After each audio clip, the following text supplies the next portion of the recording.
윤자가 복분자 잔을 들려는 순간 딸 서연에게서 전화가 왔습니다.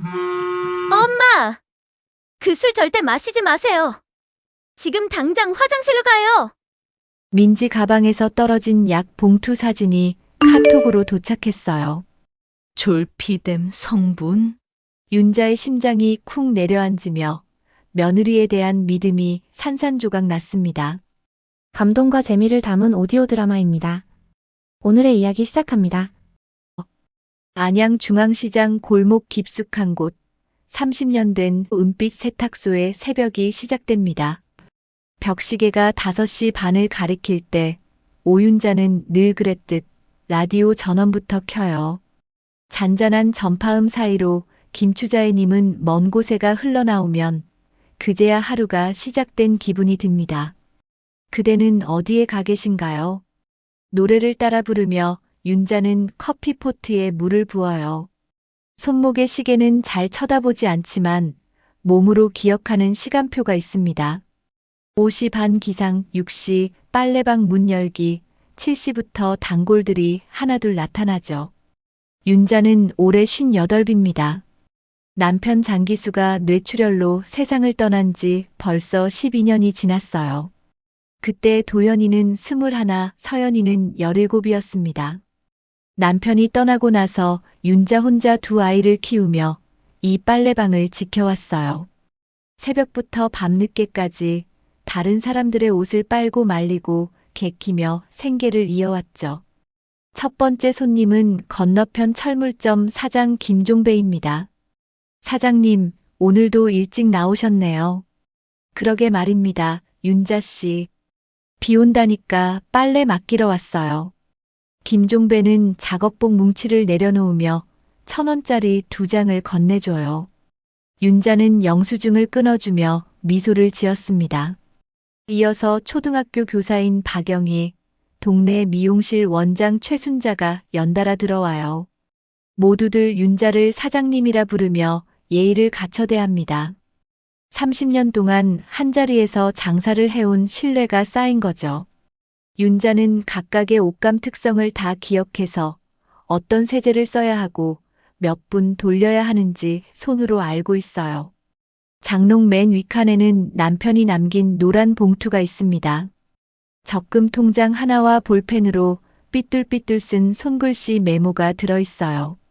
가끔 밤에 혼자 꺼내보면서 애들만 잘 크면 된다고 중얼거리곤 했죠.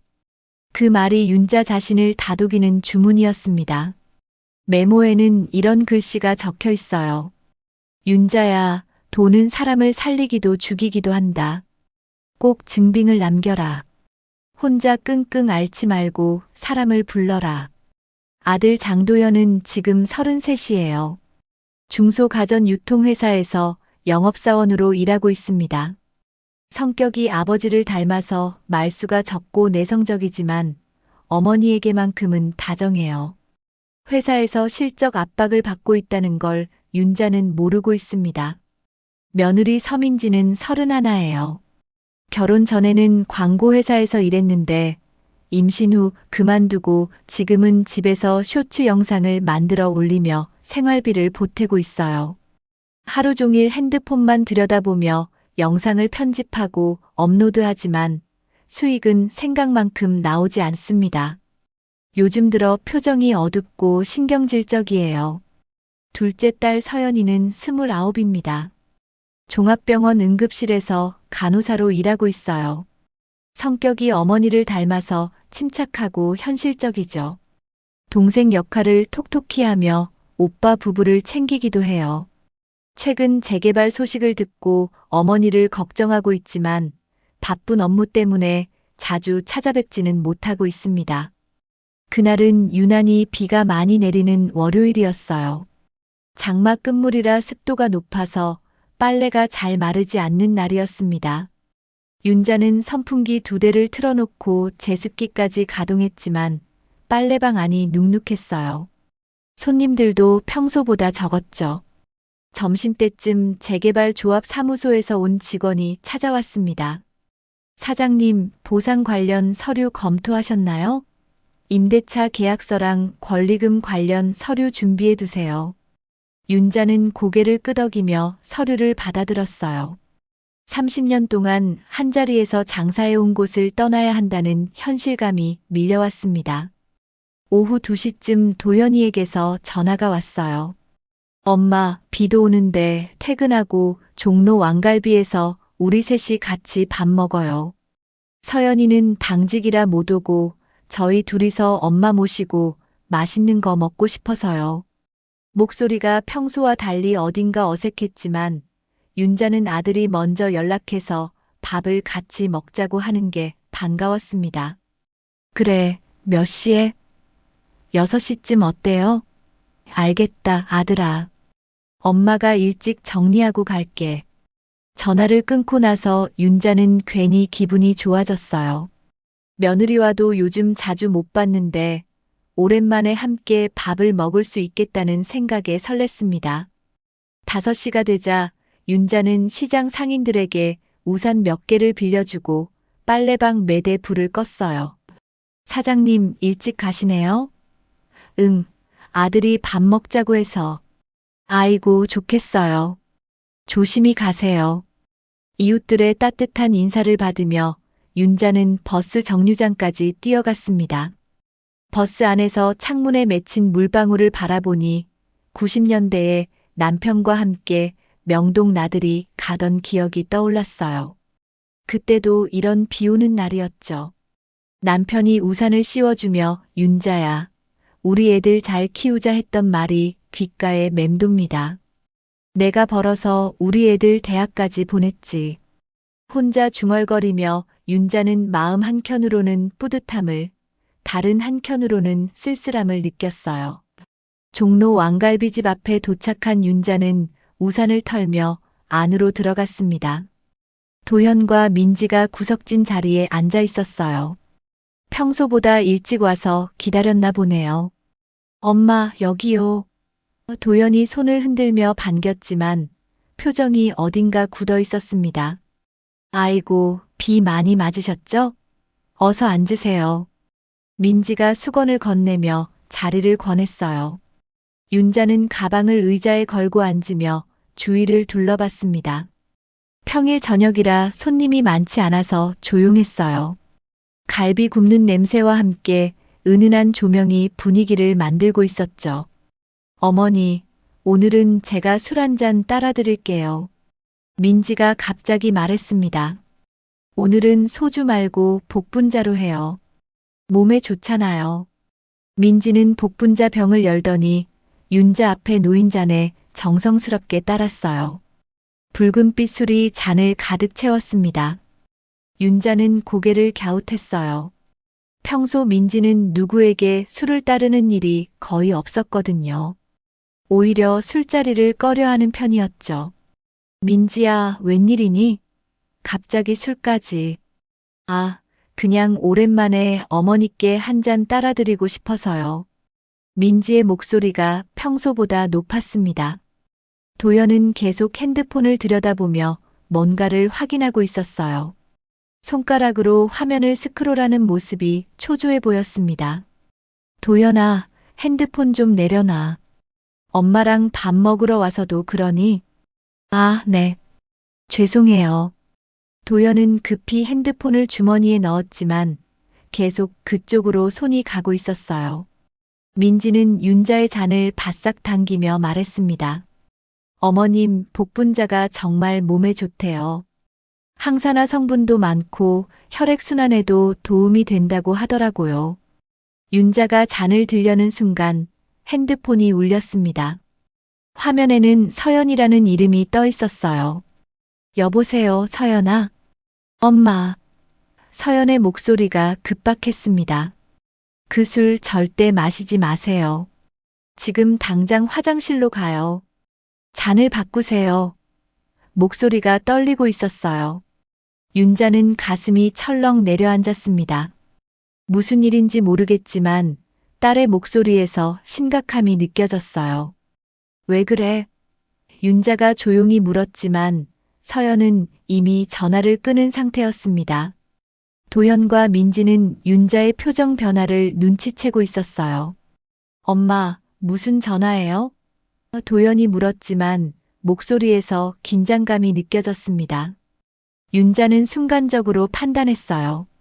딸이 저렇게 급박하게 말한다는 건 분명 이유가 있을 거라고 생각했습니다. 아이 손이 미끄러졌네. 윤자는 일부러 젓가락을 떨어뜨렸어요. 도현과 민지가 바닥에 떨어진 젓가락을 줍느라 몸을 숙이는 순간 윤자는 자신의 잔을 며느리 민지의 잔과 살짝 바꿔치기 했습니다. 화장실 좀 다녀올게. 윤자는 핸드폰을 들고 화장실로 갔습니다. 화장실로 향하는 윤자의 뒷모습을 보며 도현과 민지는 당황한 표정을 지었어요. 뭐지? 갑자기 왜? 민지가 중얼거렸습니다. 도현은 식은땀을 흘리며 핸드폰을 다시 꺼냈어요. 누군가에게 메시지를 보내기 시작했습니다.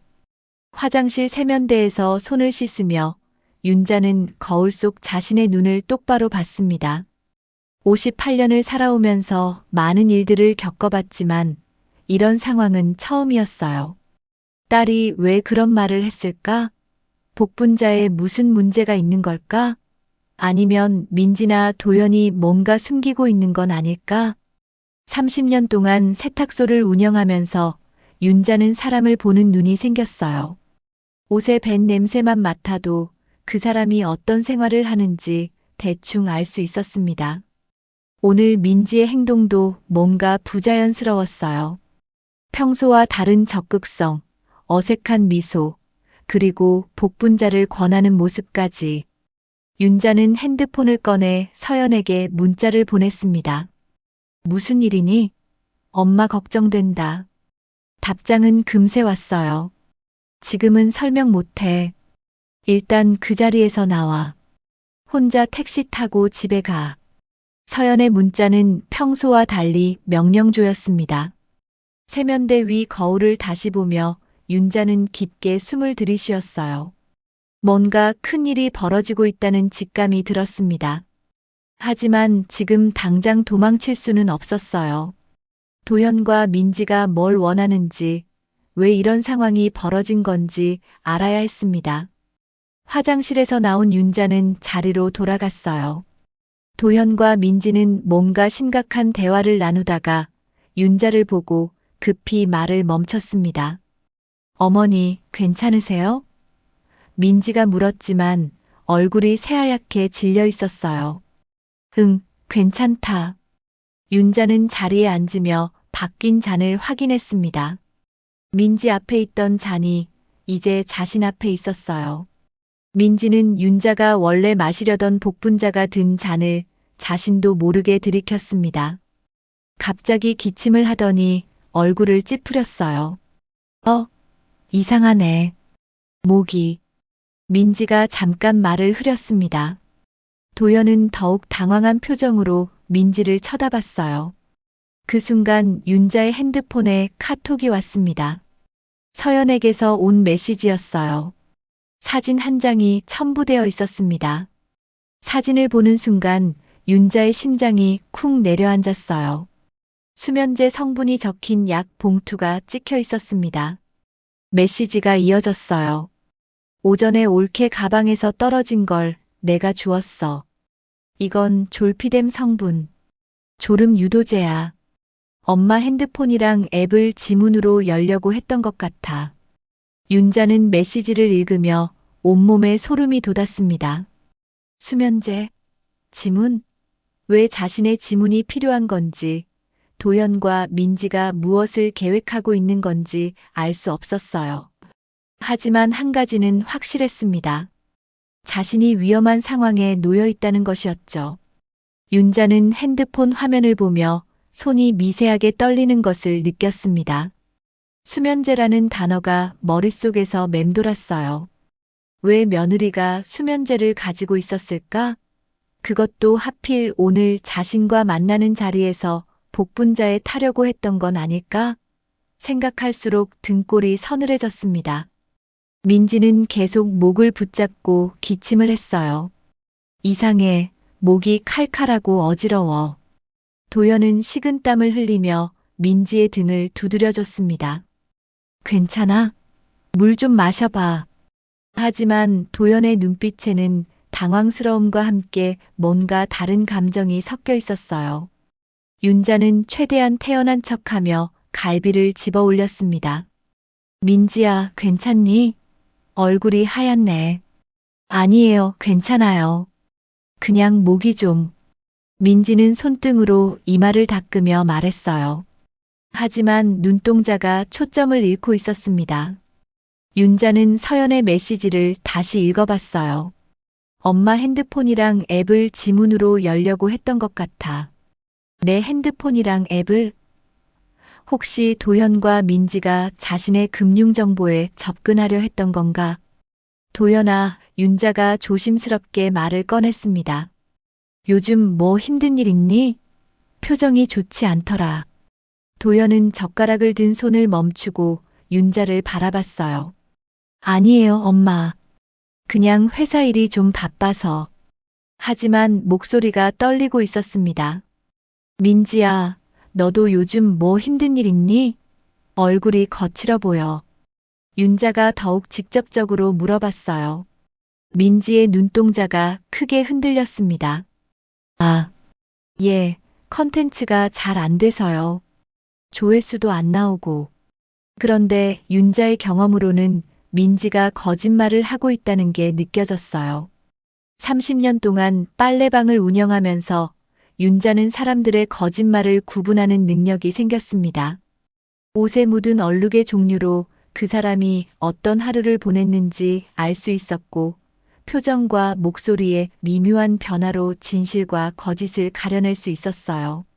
지금 민지의 모습은 분명히 뭔가를 숨기고 있었습니다. 윤자는 젓가락을 천천히 내려놓았어요. 민지야, 솔직히 말해봐. 무슨 일이 있는 거니? 민지가 도연을 힐끗 쳐다봤는데 그 순간 둘 사이에 은밀한 신호가 오간 것 같았어요. 도연이 작게 고개를 저었습니다. 정말 아무것도 아니에요, 어머님. 민지가 억지로 미소를 지으며 말했어요. 하지만 그 미소가 너무나 부자연스러웠습니다. 평소 민지는 웃을 때 눈가에 주름이 생기는데 지금은 입가만 올라가 있었어요. 그때 윤자의 핸드폰이 다시 울렸습니다. 서연에게서 온 전화였어요. 잠깐 전화 좀 받을게. 윤자는 자리에서 일어나 화장실 쪽으로 향했습니다. 엄마, 어디 계세요? 종로 왕갈비집에 있어. 지금 당장 나와요. 택시 타고 집으로 가세요. 서연아, 도대체 무슨 일인지 말해줘. 엄마가 이해할 수 있게. 엄마, 오빠랑 올케가 뭔가 계획하고 있어요. 정확히는 모르겠지만 엄마한테 해를 끼치려는 것 같아요. 일단 그 자리를 벗어나세요. 서연의 목소리에서 절박함이 느껴졌습니다. 윤자는 화장실에서 나와 자리로 돌아왔어요. 도현과 민지는 서로 작은 목소리로 뭔가 이야기하고 있었는데 윤자가 나타나자 급히 입을 다물었습니다. 무슨 이야기하고 있었니? 아, 그냥 주말에 어디 갈까 하는 이야기였어요. 도연이 대답했지만 표정이 어색했어요. 민지는 여전히 어지러워하며 머리를 감싸쥐고 있었습니다. 수면제 효과가 나타나고 있는 것 같았어요. 민지야, 정말 괜찮니? 병원에 가볼까? 아니에요. 집에 가서 쉬면 될 것 같아요. 민지의 목소리가 점점 흐려지고 있었습니다. 윤자는 마음속으로 계산을 해봤어요. 만약 자신이 그 복분자를 마셨다면 지금쯤 의식을 잃었을지도 모르겠다는 생각이 들었습니다.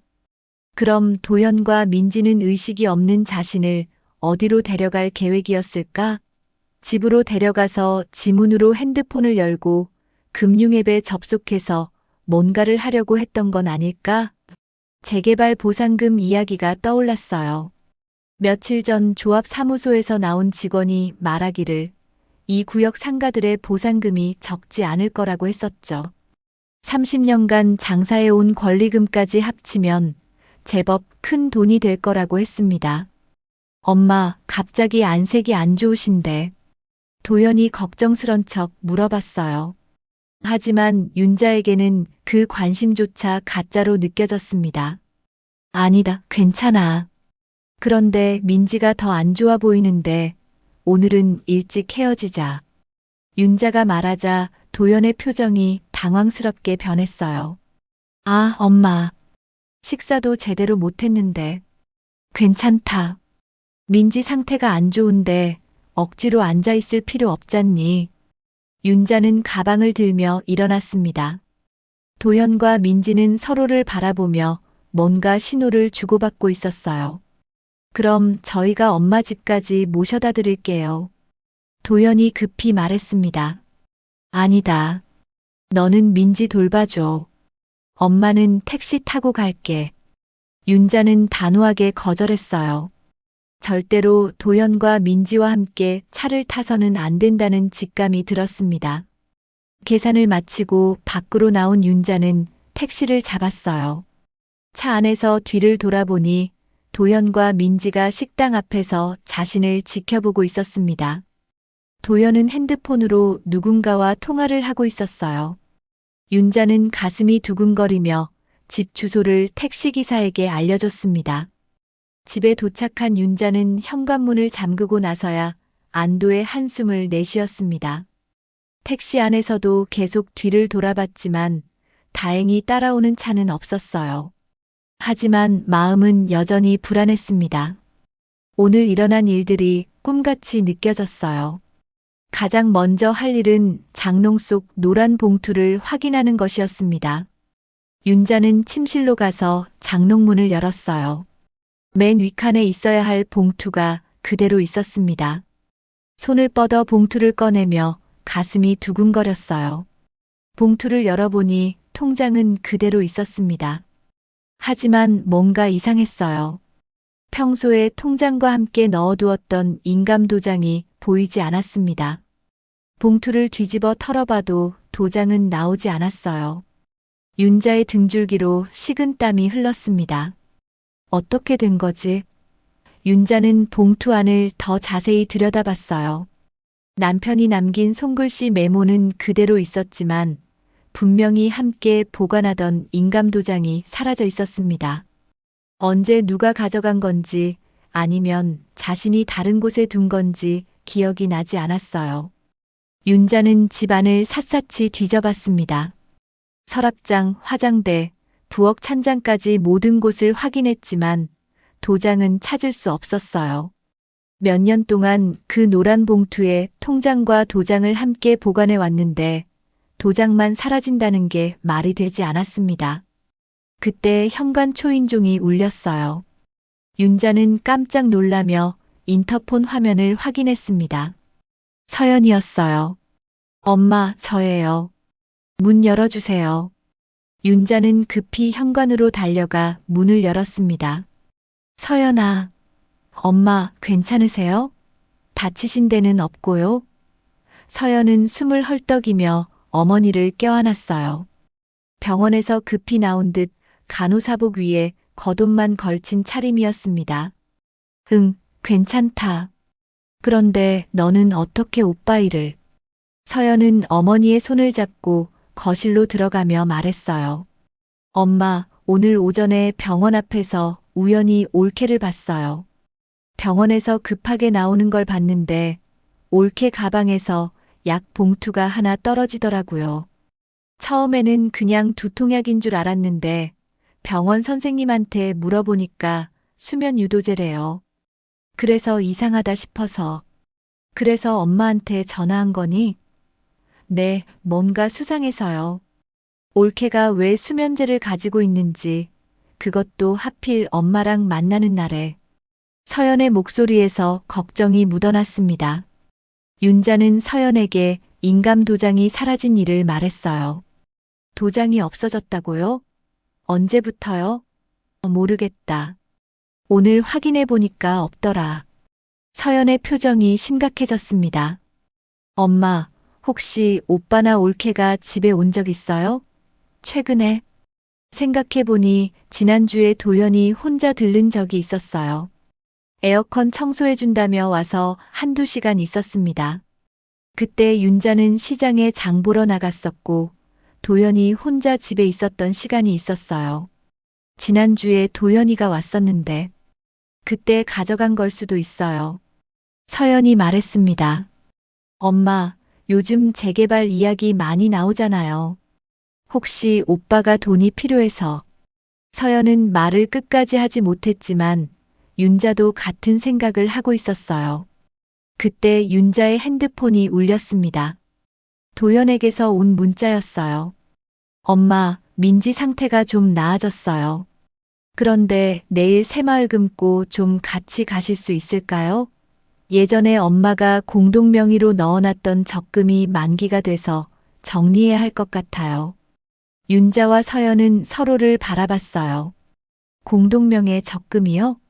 엄마, 그런 게 있어요? 글쎄, 기억이 안 나는데. 윤자는 고개를 갸웃했습니다. 자신이 도현과 공동명의로 적금을 넣은 기억이 없었어요. 이상해요, 엄마. 왜 갑자기 공동명의 적금 이야기가 나오는 거죠? 서연이 의심스러운 표정을 지었습니다. 그것도 하필 인감도장이 사라진 다음 날에. 윤자는 서늘한 직감이 들었어요. 도연이 자신의 지문이 필요하다는 걸 알 수 있었습니다. 요즘 금융기관에서는 본인 확인을 위해 지문인증을 많이 사용하니까요. 혹시 도연이 가짜 공동명의 적금을 핑계로 자신의 지문으로 인증받으려는 건 아닐까? 엄마, 절대 가시면 안 돼요. 서연이 단호하게 말했습니다. 뭔가 함정일 가능성이 높아요. 오빠가 정말 돈이 필요해서 이런 짓을 하는 건지. 서연의 목소리가 떨렸어요. 친오빠를 의심한다는 게 쉽지 않았을 거예요. 윤자도 마찬가지였습니다. 30여 년을 키운 아들이 자신을 속이려 한다는 사실을 받아들이기 어려웠어요. 하지만 오늘 일어난 일들을 돌이켜보면 뭔가 계획적이었다는 생각이 들었습니다. 서연아, 그럼 어떻게 해야 할까? 일단 내일 금고에는 가지 마세요. 오빠한테는 몸이 아프다고 하시고. 그런데 이대로 계속 피할 수만은 없잖니. 오빠가 정말 뭔가 잘못하고 있다면 엄마가 나서서 막아야 하는 거 아닐까? 서연은 잠시 생각에 잠겼어요. 엄마, 혹시 오빠가 어떤 일로 돈이 필요한지 아세요? 글쎄, 회사 일이 힘들다고는 했는데. 돈 문제 이야기한 적은 없나요? 윤자는 고개를 저었어요. 도연이 그런 이야기를 한 적은 없었습니다. 하지만 최근 들어 도연의 표정이 어두웠던 걸 떠올리면 분명히 뭔가 문제가 있었을 거예요. 민지도 마찬가지였고요. 두 사람이 함께 이런 계획을 세웠다는 게 믿기지 않았지만 증거들이 너무 명확했습니다. 엄마, 일단 내일은 집에 계세요. 제가 오빠한테 연락해서 진짜 무슨 일인지 알아볼게요. 그래도 되겠니? 네, 병원에서 연락할게요. 오빠가 정말 힘든 일이 있다면 도와줄 방법을 찾아야죠. 하지만 엄마를 속이려고 하는 거라면. 서연은 말을 끝까지 하지 못했어요. 윤자는 남편이 남긴 메모를 다시 꺼내 읽어봤습니다. 윤자야, 돈은 사람을 살리기도 죽이기도 한다. 꼭 증빙을 남겨라. 혼자 끙끙 앓지 말고 사람을 불러라. 남편의 말이 지금 상황에 딱 맞는 것 같았어요. 다음 날 아침 윤자는 평소보다 일찍 눈을 떴습니다. 밤새 뒤척이며 잠을 제대로 이루지 못했어요.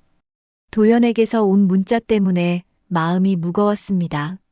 새마을 금고에 가자는 말이 계속 머릿속을 맴돌았어요. 서연은 새벽에 병원으로 출근하면서 말했어요. 엄마, 절대 혼자 나가지 마세요. 오빠가 뭐라고 해도 몸이 아프다고 하시고 제가 퇴근하면 연락드릴게요. 윤자는 고개를 끄덕이며 딸을 배웅했습니다. 아침 8시쯤 도연에게서 전화가 왔어요. 엄마, 안녕하세요. 어제는 갑자기 나가셔서 몸은 괜찮으세요? 목소리가 평소보다 더 조심스러웠습니다. 응, 괜찮다. 그런데 민지는 어때? 많이 나아졌어요. 그냥 체한 것 같아요. 도연은 잠시 말을 멈췄다가 본론을 꺼냈어요. 엄마, 오늘 새마을금고에 오전 10시쯤 같이 가면 될 것 같은데. 윤자는 미리 준비한 대답을 했습니다. 도연아, 엄마가 어제부터 몸이 좀 안 좋아서 다음에 가면 안 될까? 어디가 아프세요? 도연의 목소리에서 당황스러움이 느껴졌어요. 배가 아프고 속이 메스꺼워서 아마 어제 밖에서 먹은 음식 때문인 것 같아. 그럼 제가 병원부터 모시고 갈게요. 그러고 나서 새마을금고 일만 간단히 처리하시면. 도연이 계속 새마을금고 이야기를 꺼내는 게 이상했어요. 아니다. 오늘은 정말 힘들 것 같다. 내일이나 모레 몸이 좀 나아지면 그때 가자. 윤자가 단호하게 말하자 도연은 한동안 말이 없었습니다. 알겠어요, 엄마. 빨리 회복하세요. 전화가 끊어진 후 윤자는 가슴이 두근거렸어요. 1시간 후 다시 전화가 왔습니다. 이번에는 민지였어요. 어머님, 안녕하세요. 몸이 안 좋으시다고 들었어요. 제가 죽 끓여서 갖다 드릴까요? 목소리가 어제와는 완전히 달랐습니다. 맑고 정상적이었어요. 수면제 효과가 완전히 사라진 것 같았습니다. 괜찮다, 민지야. 푹 쉬면 나을 거야. 그래도 혼자 계시는데. 도연 씨가 걱정하고 있어요. 특히 새마을금고 일 때문에. 민지도 계속 금고 이야기를 꺼내는 게 의심스러웠어요. 왜 그렇게 급하게 처리하려고 하는 걸까? 점심때쯤 서연이에게서 문자가 왔어요. 엄마, 오빠 직장 동료한테 들어보니까 오빠가 요즘 분양권 투자 때문에 힘들어하고 있대요. 투자금을 회수 못해서 빚이 좀 있는 것 같아요. 더 자세한 건 퇴근하고 말씀드릴게요. 윤자는 한숨을 내쉬었어요. 역시 도연이에게 돈 문제가 있었구나. 그렇다고 해서 어머니를 속이고 수면제까지 사용할 정도로 상황이 심각한 건지는 알 수 없었습니다. 하지만 분명한 건 도연이 자신의 지문이나 인감이 필요한 일을 계획하고 있다는 거였어요. 오후 3시쯤 예상치 못한 방문자가 왔습니다. 인터폰을 보니 낯선 남자가 서 있었어요. 검은 점퍼를 입고 덩치가 큰 사람이었습니다. 누구세요? 장도연 씨 어머님 맞으시죠? 잠깐 뵙고 싶은 게 있어서요. 윤자는 불안한 마음에 문을 열지 않았어요. 무슨 일이신데요? 아들분과 사업상 거래가 있는 박만호라고 합니다. 중요한 이야기가 있어서요. 박만호라는 이름은 처음 듣는 이름이었어요. 도연이 그런 사람과 거래를 하고 있다는 말을 들어본 적이 없었습니다. 우리 아들한테 직접 연락하세요. 제가 들을 이야기는 아닌 것 같은데요. 어머님, 시간이 별로 없어서요. 오늘 안에 서류를 정리해야 하는데 도연 씨가 어머님 도움이 필요하다고 했거든요. 박만호의 목소리가 점점 강압적으로 변했어요. 윤자는 서연에게 급히 문자를 보냈습니다.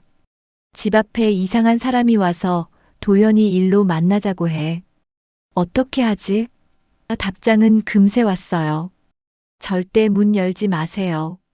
지금 퇴근해서 가고 있어요. 혹시 모르니까 경찰서에도 신고하세요. 박만호는 계속 문 앞에서 기다리고 있었어요. 어머님, 5분만 시간 내주시면 됩니다. 도연 씨가 투자한 분양권 때문에 문제가 생겼거든요. 어머님이 연대보증을 서주셔야. 연대보증이라는 말을 듣는 순간 윤자의 온몸에 소름이 돋았습니다. 연대보증이라니 무슨 소리예요? 저는 그런 거 한 적 없어요. 아직 안 하셨죠? 그런데 해주셔야 한다는 말입니다. 장도현 씨가 약속을 못 지키면. 박만호의 목소리가 위협적으로 들렸어요. 그때 도연에게서 전화가 왔어요. 엄마, 박만호 씨가 거기 갔나요? 응, 지금 문 앞에 있는데 연대보증 이야기를 하네. 엄마, 제가 설명드릴게요. 정말 어쩔 수 없는 상황이에요. 도연아, 너 도대체 무슨 일에 휘말린 거니? 윤자의 목소리가 떨렸어요. 분양권 프리미엄 투자를 했는데 브로커한테 속았어요. 계약금을 메꾸려고 사채를. 엄마, 정말 죄송해요. 윤자는 머리가 어지러웠어요. 사채라는 말을 듣는 순간 상황이 얼마나 심각한지 알 수 있었습니다. 사채를 썼다고? 얼마나? 3천만 원이요. 이자가 너무 높아서 감당이 안 돼요. 그래서 엄마 재개발 보상금을 담보로 제공해 주시면. 뭐라고? 엄마 보상금을? 윤자는 화가 나기 시작했어요. 그래서 수면제까지 준비해서 자신의 지문을 이용하려고 했던 거였어요. 도연아, 그래서 엄마한테 그런 식으로 한 거였니? 수면제까지 써가면서. 전화 너머로 도연이 당황하는 소리가 들렸어요. 엄마가 그걸 어떻게? 민지 가방에서 떨어진 걸 서연이가 봤다. 엄마, 정말 죄송해요. 하지만 다른 방법이 없었어요. 박만호 씨가 오늘까지 서류를 가져오라고. 문 밖에서 박만호가 큰 소리로 말했어요. 어머님, 도연 씨와 통화하고 계신가요? 시간이 없어서요. 오늘 안에 정리하지 못하면 이자가 더 붙어요. 목소리에서 위협의 느낌이 더 강해졌습니다. 윤자는 가슴이 두근거렸어요. 아들이 사채업자에게 빚을 지고 자신을 속여서라도 돈을 마련하려고 했다는 사실이 충격적이었습니다. 하지만 동시에 아들이 얼마나 절망적인 상황에 있었는지도 이해할 수 있었어요. 도연아, 엄마가 직접 나가서 그 사람하고 이야기해 볼게. 엄마, 안 돼요. 위험해요. 제가 직접. 괜찮다. 엄마가 58년 살아오면서 별사람 다 봤어. 사채업자 정도는. 윤자는 전화를 끊고 현관문 쪽으로 향했습니다. 윤자는 현관문 앞에서 잠시 멈춰 섰습니다. 남편이 남긴 메모의 마지막 문장이 떠올랐어요. 혼자 끙끙 앓지 말고 사람을 불러라. 지금이 바로 그때인 것 같았습니다. 윤자는 핸드폰을 꺼내 서연에게 문자를 보냈어요. 지금 문 열고 나갈 거야. 혹시 모르니까 112에 신고해도. 문을 열자 박만호가 서 있었습니다. 생각보다 더 큰 덩치의 험상궂은 얼굴이었어요. 어머님, 안녕하세요. 박만호입니다. 인사는 정중했지만 눈빛이 차갑고 압박감을 주었습니다. 무슨 일인지 들어봅시다. 윤자는 최대한 침착하게 말했어요. 30년 동안 시장에서 별의별 사람들을 상대해 온 경험이 있었습니다. 겁먹으면 안 된다는 걸 알고 있었어요. 장도현 씨가 분양권 투자를 하면서 제게 돈을 빌렸는데 상환 기일을 못 지키고 있거든요. 원금 3천만 원의 이자까지 합치면 지금 4,200만 원 정도 됩니다. 박만호는 차근차근 설명했지만 목소리에서 위협적인 느낌이 들었어요. 그건 우리 아들이 해결할 문제지. 왜 저한테 오신 건가요? 어머님이 연대보증을 서주시면 문제가 간단해집니다. 재개발 보상금을 담보로 하면 되거든요. 박만호는 가방에서 서류 뭉치를 꺼냈어요. 윤자는 서류를 받아보지도 않았습니다. 저는 그런 보증 안 섭니다. 우리 아들 문제는 우리 아들이랑 해결하세요. 어머님, 그럼 장도연 씨가 큰일 나요. 이자가 계속 불어나거든요. 박만호의 얼굴이 점점 굳어졌어요. 그때 계단에서 발소리가 들렸습니다. 도연과 민지가 올라오고 있었어요. 도연은 얼굴이 창백했고 민지는 울먹거리고 있었습니다. 엄마. 도연이 고개를 푹 숙이며 다가왔어요. 도연아, 너 정말 이 사람한테 4천만 원이나 빚을 졌니? 엄마, 정말 죄송해요. 처음에는 분양권 프리미엄으로 돈을 벌 수 있다고 해서. 도연의 목소리가 떨리고 있었습니다. 민지가 입을 열었어요. 어머님, 저희가 정말 잘못했어요. 처음에는 어머님께 도움을 청하려고 했는데 말씀드리기가 너무 어려워서. 그래서 수면제까지 준비한 거니? 윤자의 목소리가 차가워졌어요. 어머님, 그건 제가. 민지가 말을 시작하려 했지만 박만호가 끼어들었습니다. 가족 이야기는 나중에 하시고 일단 서류부터 처리하시죠. 시간이 없어서요. 박만호는 윤자에게 서류를 내밀었어요. 여기 사인하시고 도장 찍으시면 됩니다. 간단해요. 윤자는 서류를 받아 들여다봤습니다. 어려운 법률 용어들이 빼곡히 적혀 있었지만 핵심은 자신의 재개발 보상금을 담보로 잡는다는 내용이었어요. 이 서류에 사인하면 제 재개발 보상금이 담보로 잡히는 거죠? 그렇습니다. 하지만 장도연 씨가 약속대로 갚으면 아무 문제 없어요. 박만호가 말했지만 윤자는 의심스러웠어요. 사채업자가 그렇게 단순할 리 없었습니다. 윤자는 남편의 메모를 떠올렸어요. 꼭 증빙을 남겨라. 그럼 이 대화를 녹음해도 되겠네요? 윤자가 핸드폰 녹음 앱을 켰습니다. 박만호의 표정이 잠시 굳어졌어요. 녹음은 왜 하시는 건가요? 나중에 문제 생기지 않게요. 박 사장님도 떳떳하시다면 상관없겠죠? 윤자는 당당하게 말했어요. 박만호는 잠시 망설이다가 고개를 끄덕였습니다. 좋습니다. 그럼 박 사장님, 오늘 새마을금고에 가서 제 지문으로 제 통장과 보상금 권리를 담보로 잡으시겠다는 말씀이에요? 강요가 아닌 자발적으로요? 윤자는 또박또박 말했어요. 박만호는 잠시 당황했지만 그렇지라고 답했습니다. 윤자는 미리 보내둔 문자 덕분에 서연이 경찰에 신고해놨다는 걸 알고 있었어요. 이제 시간을 끌면서 도움을 기다리면 됐습니다. 그런데 박 사장님, 이 이자율이 법정 이자율을 넘는 것 같은데요? 뭐라고요? 박만호의 얼굴이 붉어졌어요. 어머님이 그런 걸 어떻게 아세요? 30년 동안 장사하면서 별의별 일을 다 겪어봤거든요. 이런 서류도 여러 번 봤고요. 윤자는 거짓말을 했지만 당당했어요. 사실 윤자는 법정 이자율이 얼마인지 정확히 몰랐습니다. 하지만 사채업자들이 불법적인 이자를 받는다는 건 뉴스에서 자주 들어본 이야기였어요. 박만호를 당황시키기에는 충분했습니다. 그때 계단에서 또 다른 발소리가 들렸어요. 서연이 경찰관 2명과 함께 올라오고 있었습니다. 엄마. 서연이 급히 달려왔어요. 경찰관들은 상황을 파악하며 박만호에게 신분증을 요구했습니다. 무슨 일입니까? 경찰관이 물었어요. 윤자는 차근차근 상황을 설명했습니다. 사채업자가 와서 연대보증을 강요하고 있다고, 그리고 아들 부부가 자신을 속여서 수면제를 먹이려 했다고 말했어요.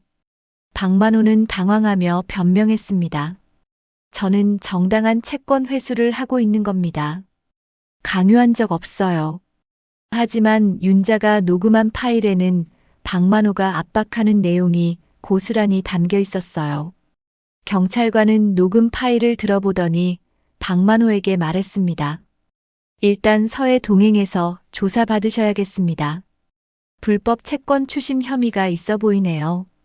박만호는 억울하다며 항변했지만 소용없었어요.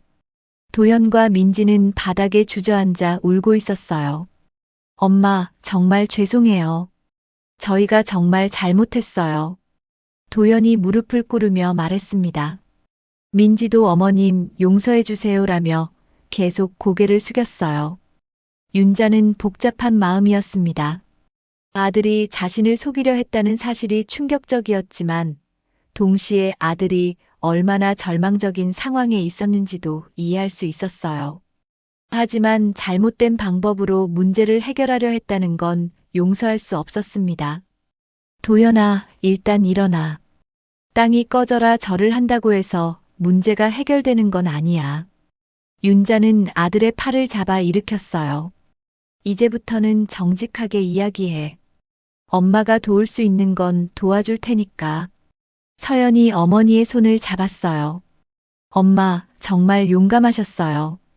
혼자서 어떻게? 혼자가 아니었어. 너희 아버지가 남긴 말씀이 있었거든. 사람을 불러라, 증빙을 남겨라 하셨잖아. 윤자는 미소를 지으며 딸의 손을 꼭 잡았습니다. 박만호가 경찰서로 연행된 지 사흘이 지났습니다. 그동안 윤자는 도현과 민지로부터 자초지종을 들을 수 있었어요. 도현이 분양권 투자에 손을 댄 건 6개월 전이었습니다. 회사 선배의 소개로 확실한 수익이라는 말에 속아 전 재산을 투자했다가 모든 걸 잃었다고 했어요. 그런데 경찰 조사 과정에서 더 충격적인 사실이 드러났습니다. 박만호는 단순한 사채업자가 아니었어요. 재개발 구역을 중심으로 활동하는 조직적인 브로커 집단의 일원이었습니다. 이들은 재개발 구역에서 보상금을 받게 되는 집들을 조사해서 가족 중 젊은 가장들을 대상으로 분양권 투자를 미끼로 돈을 빌려주고 나중에 부모나 장인 장모의 재산을 담보로 받아내는 수법을 써왔어요. 경찰서에서 참고인 조사를 받고 나온 윤자와 서연은 재개발 주민자치위원회 사무실로 향했습니다.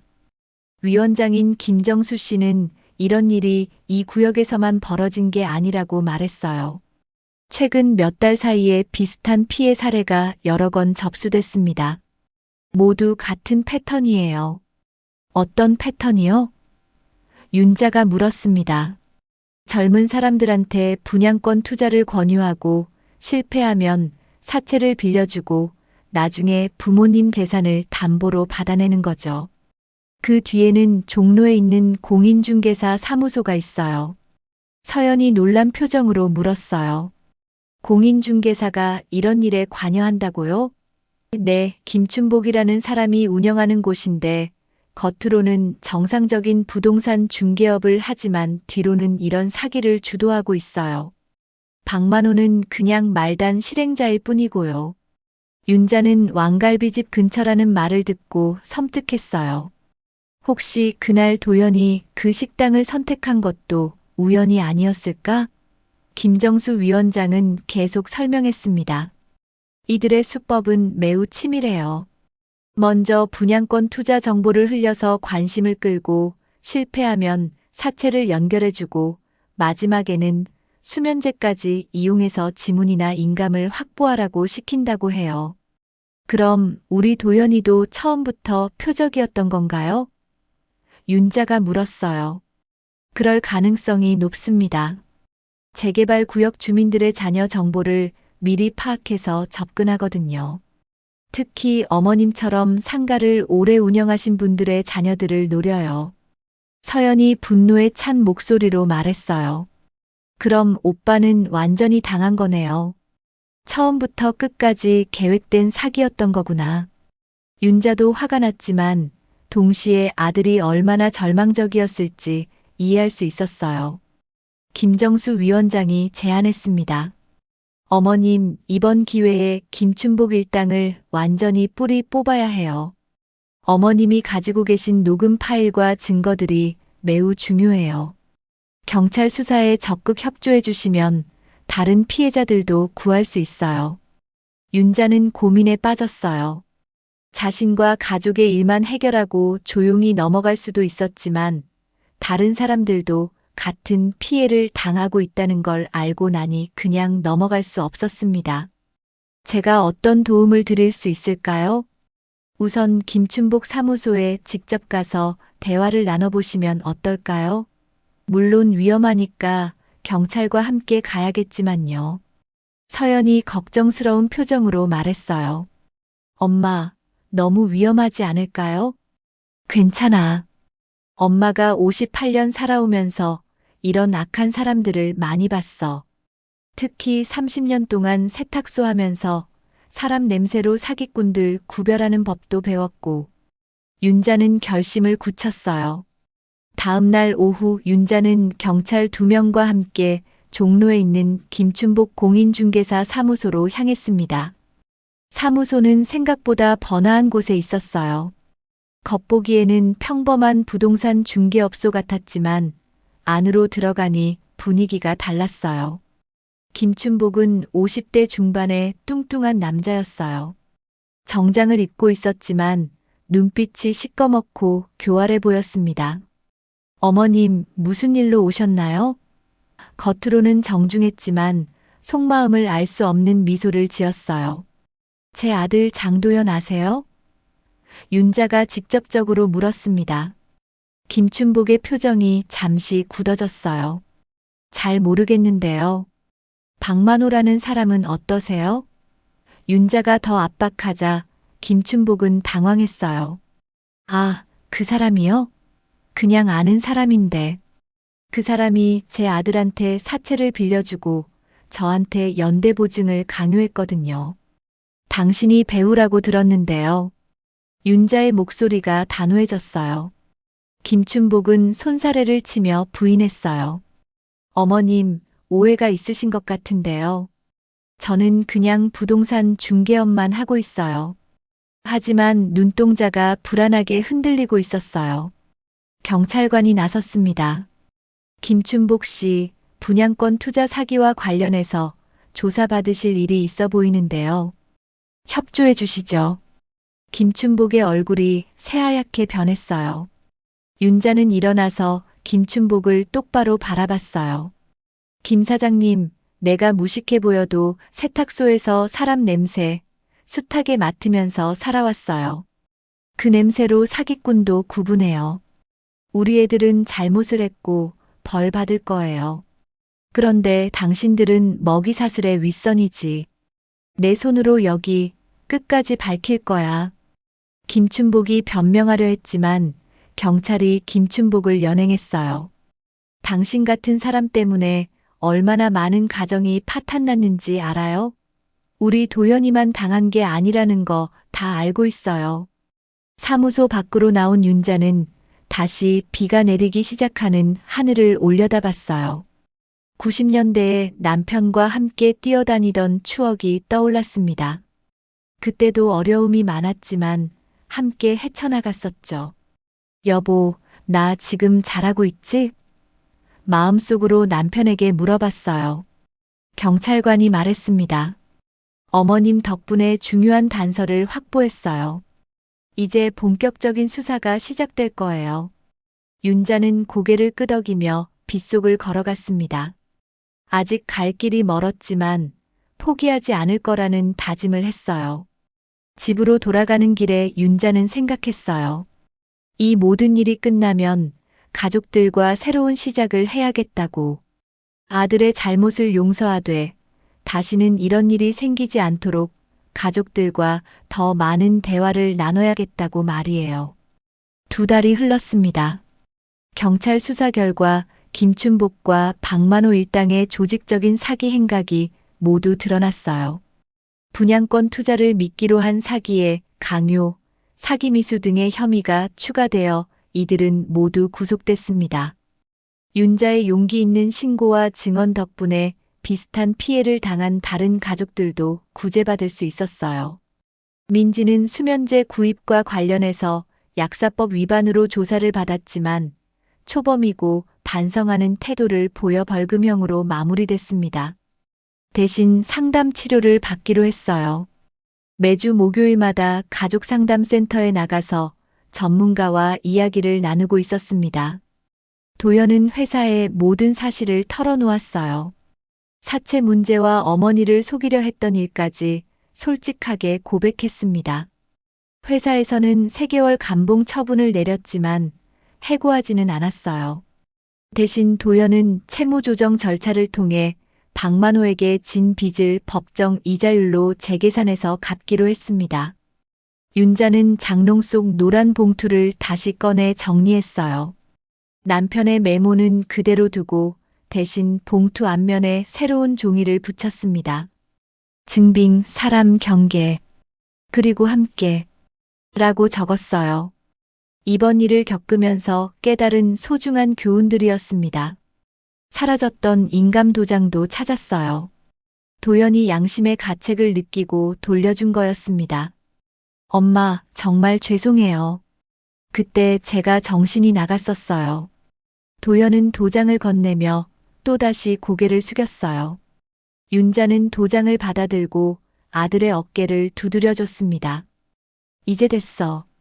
잘못은 했지만 용기 내서 털어놓은 건 다행이야. 앞으로는 무슨 일이 있어도 가족끼리 숨기지 말자. 윤자의 말에 도연은 눈물을 흘리며 고개를 끄덕였어요.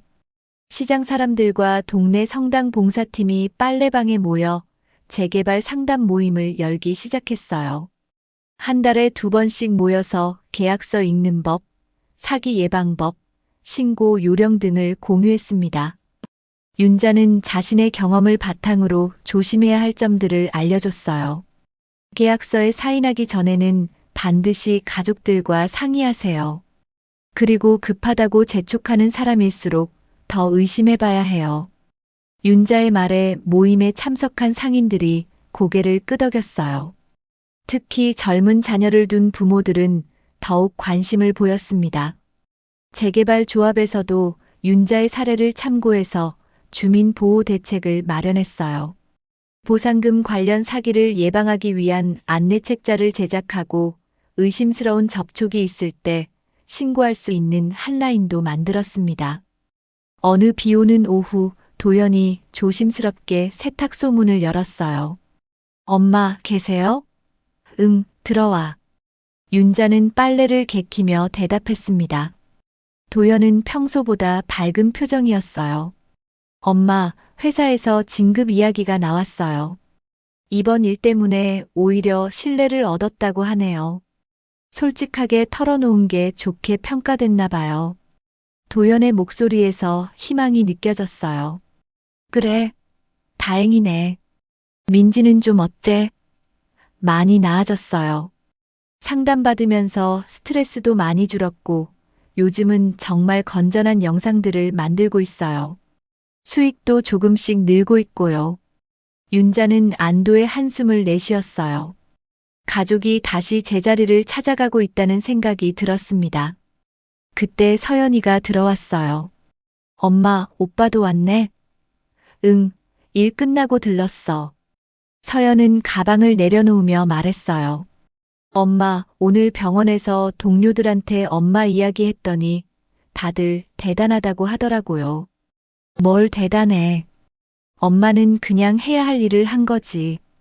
윤자는 겸손하게 말했지만 마음 한구석으로는 뿌듯했어요. 어려운 상황에서도 굴복하지 않고 끝까지 싸운 자신이 자랑스러웠습니다. 엄마, 그런데 재개발은 언제 시작돼요? 서연이 물었어요. 내년 여름쯤 될 것 같다고 하네. 30년 동안 지킨 이곳을 떠나는 건 아쉽지만 새로운 시작이기도 하고. 윤자는 세탁소를 둘러보며 말했어요. 벽에 걸린 오래된 시계, 낡은 세탁기들, 수없이 많은 사람들의 옷을 빨아온 이곳에서의 추억들이 떠올랐어요. 하지만 이제는 새로운 곳에서 새로운 추억을 만들어갈 때라는 생각이 들었습니다. 엄마, 오늘은 삼겹살에 막걸리 한 잔 어때요? 오랜만에 가족끼리 제대로 된 식사 한번 해요. 도연이 제안했어요. 좋지. 그런데 이번에는 잔을 내가 고를게. 윤자가 말하자 도연과 서연이 웃음을 터뜨렸어요. 그날 저녁 삼겹살집에서 가족들은 오랜만에 편안한 시간을 보냈어요. 서로를 속이거나 숨기는 일 없이 진솔한 대화를 나눴습니다. 윤자는 막걸리 한 잔을 마시며 생각했어요. 이런 평범한 행복이 얼마나 소중한지. 집으로 돌아가는 길에 윤자는 하늘을 올려다봤어요. 별들이 반짝이고 있었습니다. 여보, 우리 애들 이제 제대로 컸지? 마음속으로 남편에게 말했어요. 바람이 살짝 불어와 윤자의 머리카락을 흔들었는데 마치 남편이 대답하는 것 같았어요. 세탁소에 도착한 윤자는 마지막으로 가게를 둘러봤어요. 내일도 모레도 이곳에서 사람들의 옷을 빨고 말릴 거예요. 언젠가는 이곳을 떠나야 하겠지만 그때까지는 최선을 다해 이 자리를 지킬 거였습니다. 라디오에서 이문세의 빗속에서가 흘러나왔어요. 윤자는 미소를 지으며 세탁기 전원을 켰습니다. 쏴 하는 물소리가 가게 안을 가득 채웠어요. 그 소리가 마치 새로운 시작을 알리는 신호 같았습니다. 핸드폰에 서연이가 보낸 메시지가 떴어요. 엄마, 오늘도 잘하셨어요. 사랑해요. 윤자는 답장을 보냈습니다. 너희도. 우리는 가족이니까. 내일은 우리 서연이가 좋아하는 김치찌개 끓여줄게. 가족의 소중함을 다시 한번 깨달은 윤자였습니다. 오늘의 이야기 어떠셨나요? 무료 버튼인 구독과 좋아요 부탁드립니다. 응원의 댓글은 채널을 운영하는데 큰 힘이 됩니다. 오늘도 웃는 하루 보내세요.